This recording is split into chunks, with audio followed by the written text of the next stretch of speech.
Kalau dulu kita pakai power 100% di dalam situasi yang normal, tapi dalam situasi yang tidak normal, kayak COVID atau pandemi, kita harus memakai kekuatan 300%. Jadi kekuatan marketing kita harus lebih banyak daripada sebelumnya. Berawal dari toko bangunan yang sederhana, hingga berani mengambil langkah besar untuk mimpinya. Inilah perjalanan inspiratif dari Bapak Ana Agung Dharma Setiawan. Kalau ia bisa, maka Anda juga bisa.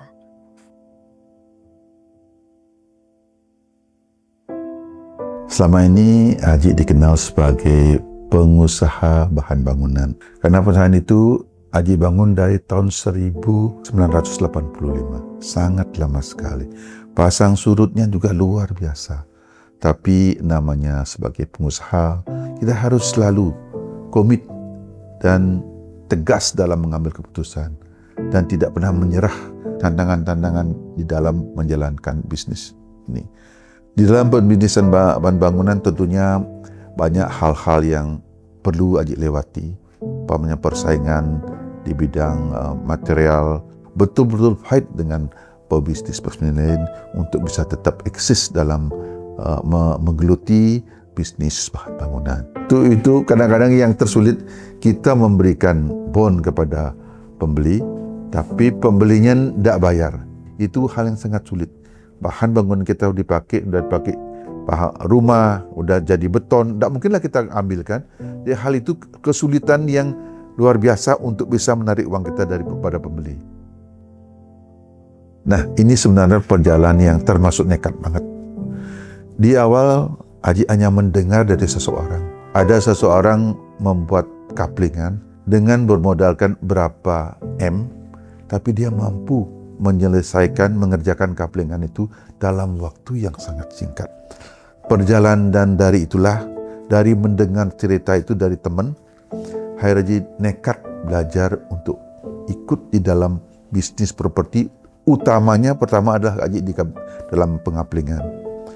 Haji coba dengan modal yang sangat minim, hanya memberikan keberanian, tekad dan keyakinan.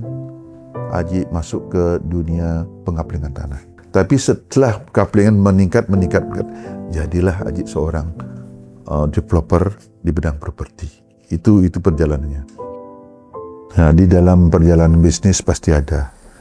Terutama properti itu pasti ada, karena properti sangat kompleks dia.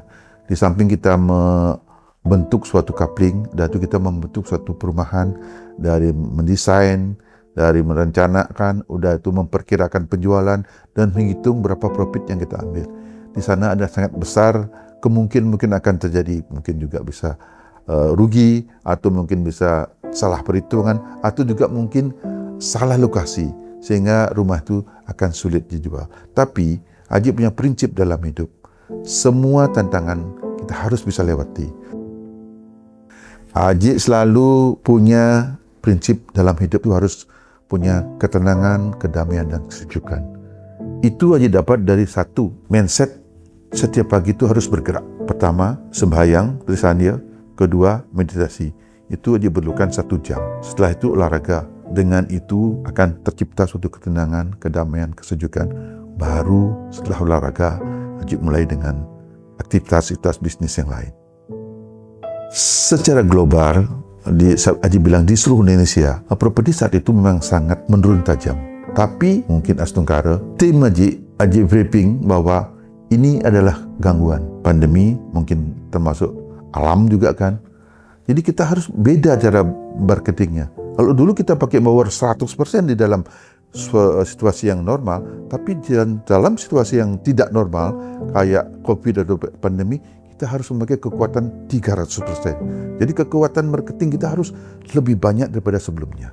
Baru bisa menghadapi situasi itu. Sehingga pada waktu COVID, Haji mengalami penurunan, tapi sedikit sekali. Tidak banyak. Masih berjalan dengan baik. Haji selalu membuat situasi ini biar stabil. Umpamanya antara permintaan, penjualan, kalaupun ada penurunan, tidak boleh banyak. Karena sebelumnya sangat bagus. Pemasaran properti sangat bagus di Bali ini. Sekarang kalau toh ada yang kurang, sedikit boleh ya. Kalau banyak jangan. Bali adalah mutiaranya dunia, ya, berliannya dunia. Jadi apapun kita buat di Bali yang hubungan dengan properti pasti dicari orang. Buktinya di Canggu sangat over sampai di Pejatu juga seperti sekarang tuh menjadi tanah berlian di Bali. Kalau ingin masuk menjadi seorang wira swasta atau pebisnis, yang pertama semangat. Ciptakan dalam hati ketenangan, kedamaian, dan kesejukan. Ketenangan adalah jalan untuk menuju sesuatu, untuk menuju cita-cita kita. Apabila kita tenang, damai, dan sejuk, semua akan kelihatan ke arah mana kita bergerak. Semua yang kita inginkan akan kelihatan dalam pemikiran kita. Kayak the quantum ikhlas, kita bisa memikirkan dan mewujudkan apa yang kita inginkan.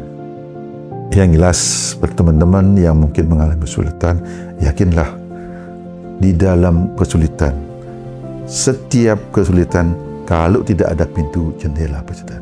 Kalau tidak ada akar, rotan pun ada. Jadi yakinlah semua masalah bisa dipecahkan. Tinggal waktunya dan cara kita memecahkan masalah itu. Lestari punya cerita.